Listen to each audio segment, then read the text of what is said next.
Oi pessoal, boa noite, meu nome é Alan. Hoje eu tô falando um pouquinho baixinho porque tá tarde já, aproveitei que o meu inseparável companheiro de vídeo já está dormindo essa hora para gravar um vídeo com um pouquinho mais de tranquilidade e menos interrupções.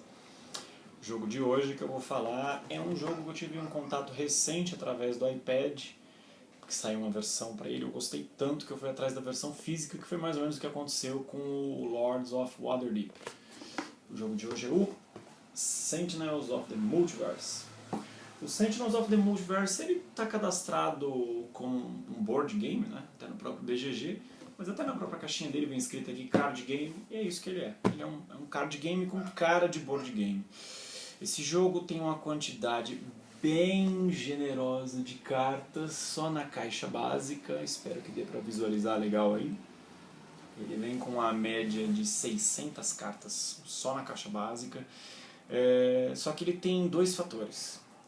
Para eslivar esse jogo você vai ter uma paciência de Jó, e ele é um jogo muito dependente de linguagem. Então se você tem problema com inglês, não perca seu tempo, não compre esse jogo, porque ele depende muito de linguagem. Tá? E até onde eu sei ele não tem muitas traduções para a nossa língua natal. O que é o bacana desse jogo? Tá? Ele é um jogo cooperativo, tá? Como tantos outros, mas o legal dele é que você joga como super-heróis. Então nós temos todos os arquétipos famosos que você imaginar. A caixa básica ela conta com 10 heróis, tá? Que é o primeiro aqui, um deles é o Haka. Ele é uma espécie de Wolverine e Pantera Negra, vamos dizer assim. Aqui o arquétipo clássico, né, o Legacy, que é o Superman total. Eu vou explicar o porquê, tá? Aqui nós temos o Bunker, que é um dos meus favoritos. É o famoso personagem tanker pesadão, que só dá porrada. É um né, um homem de ferro aí.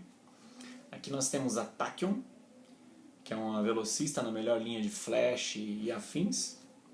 Aqui nós temos outro, que é um dos meus legais também, o Ra, The God of Sun, que é um personagem bem porradeiro e meio sem controle. Aqui nós temos a Fnatic, que é uma personagem, é um anjo na verdade, e ela é um personagem bem de suporte. Ela tem algumas habilidades legais de luta, mas ela dá muito suporte.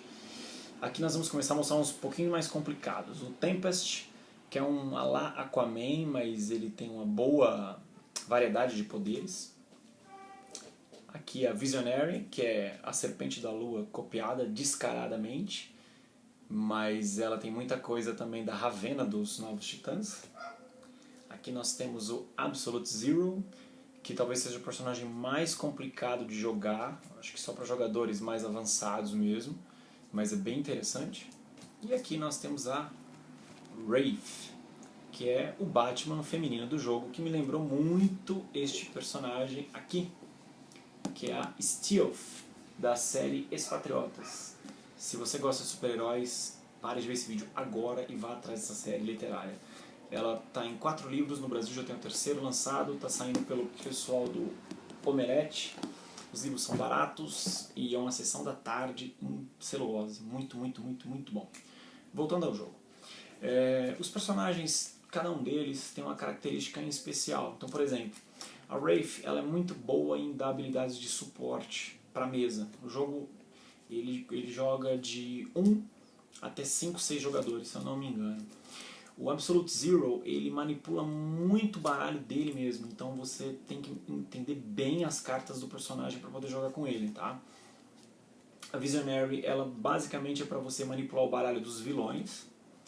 O Tempest ele é um ótimo personagem de suporte para a mesa. A Fnatic é uma mistura de ataque com suporte, ela é bem balanceada.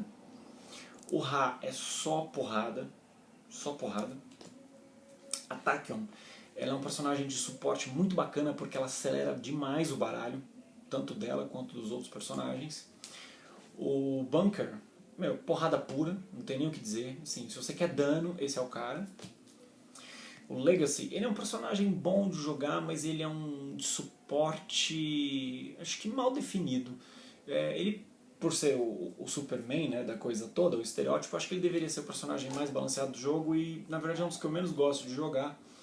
E aqui o Haka, que é um personagem meio autossuficiente. Ele cura bem, ele bate bem, ele se mantém bem, então ele é interessante para jogar.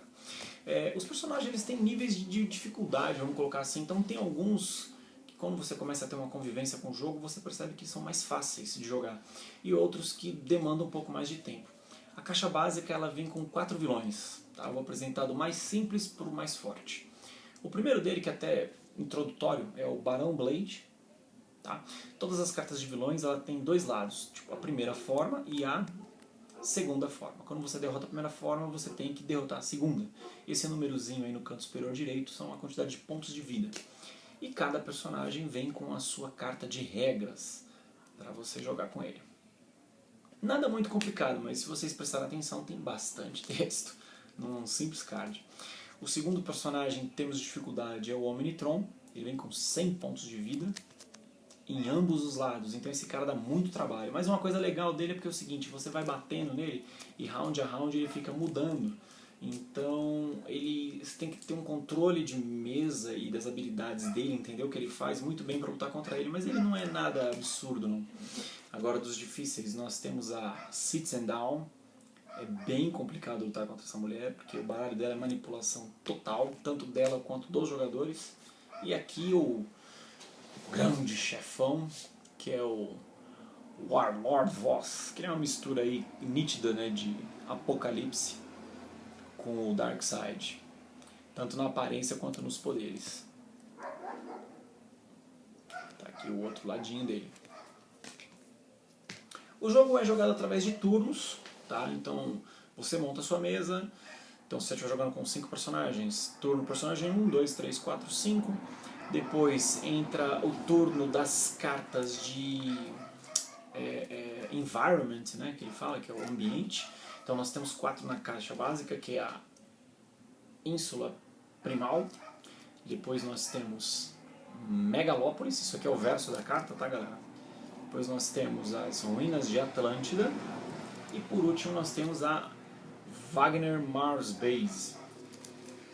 Os cenários eles são legais porque eles acrescentam dificuldades para os heróis e para os vilões. Então muitas vezes a dificuldade vem para ambos, ou às vezes ele favorece os heróis ou favorece somente o vilão. Então ele também tem graus de dificuldade, tem os cenários mais fáceis, os cenários mais difíceis. O cenário mais fácil é o Megalópolis, a Ínsula Primal, e o mais difícil, na minha opinião, foi o Ruínas de Atlantis. Só que assim, esse jogo você tem que conhecer muito bem as cartas para jogar, tá? Ele não é que é impossível, você tipo, lê as regras e fala, ok, vamos abrir, pega o baralho, cada personagem tem o seu baralho, você abre, tá, mistura lá, vamos jogar. Não é que não dá para fazer isso, dá, contanto que sejam com os personagens mais simples. Então se você pegar os mais básicos, tipo, se você fizer um baralho com o Legacy, o Bunker, o Ra e a Stealth, por exemplo, lutar contra o Barão Blade, você vai pegar o jogo, você vai entender.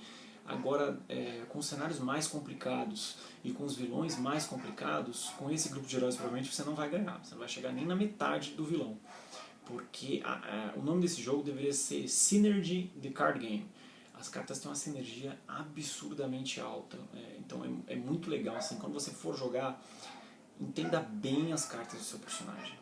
Por isso que eu estou dizendo que ele é um jogo que, se você não entender inglês, esquece, passa longe desse jogo, tá? Você tem que entender muito bem as cartas do seu personagem e principalmente como um personagem comba bem com o outro. Tem um pouco isso, tipo, aquele personagem joga melhor com esse, que ajuda mais aquele, então tem um pouco disso no jogo.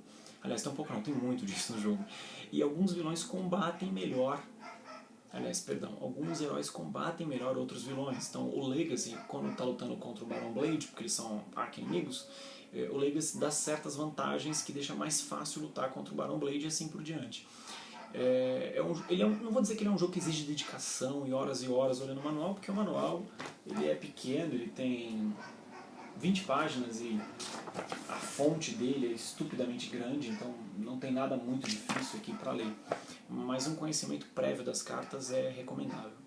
Esse jogo ele tem muitas expansões, tá? Acho que a coleção atual, se eu não fiz a conta errada, está em média aí de quase 3.000 cartas já. Então ele tem muitas expansões, para conhecer tudo é bem difícil. Só a caixa básica vai te dar horas e horas e horas e horas e horas de diversão, principalmente se você gostar de quadrinhos super-heróis. Poderia se chamar também Justice League, The Card Game, porque os cenários, os personagens, os poderes lembram muito a Liga da Justiça, embora tenha uma pitadinha de Marvel aqui e acolá, mas eu acho que o autor é um grande fã da DC Comics. Então galera, é isso. Eu queria falar hoje, brevemente, sobre o Sentinels of the Multiverse. É um jogo cooperativo muito bom, recomendo assim. Você vai se divertir horrores, horrores, se você gostar de super-heróis, mas ele tem esse porém de que tem muita linguagem, tem excesso de linguagem, e você tem que saber inglês. Não adianta ter um cara que saiba inglês. Ou você, se tiver com paciência, faz lá uma tradução das cartas, deixa uma folha de referência, e dá para cada jogador, lá com o nome de cada carta, e o cara vai consultando, porque as cartas elas se repetem, cada carta tem uma média de 3 cópias dela no baralho. Então elas têm um bom repeteco das cartas. É um jogo bacana, fácil, dá pra dar não muitas risadas, mas assim, é muito legal você pegar as referências de quadrinhos, de momentos clássicos, de poderes. É legal você ver como cada personagem, a sua habilidade está bem representada nas cartas. Principalmente a Tachyon, por exemplo, eu acho muito legal. Ela é um personagem de suporte, então acelera muito o jogo, tanto para ela quanto para os outros jogadores. Então é um jogão, um jogão. Eu não sei o ranking dele no BGG, embora eu não ligue muito esse negócio de ranking, que eu acho que no BGG tem muito jogo, muito hype exagerado, tá? Mas ele é um jogão, recomendo super demais, com as ressalvas que eu fiz. E também deixo a dica, leiam essa série, se você for fã dos super-heróis, essa série é muito, muito boa. Esse aqui é o segundo volume, o primeiro é o Ex-Heróis. Acho que dá pra ler aqui, a chamada não é exagerada. Os Vingadores encontram The Walking Dead. Lógico que isso aqui foi pra vender mais, né, colocar o Walking Dead na capa, e os Vingadores também, mas faz sentido.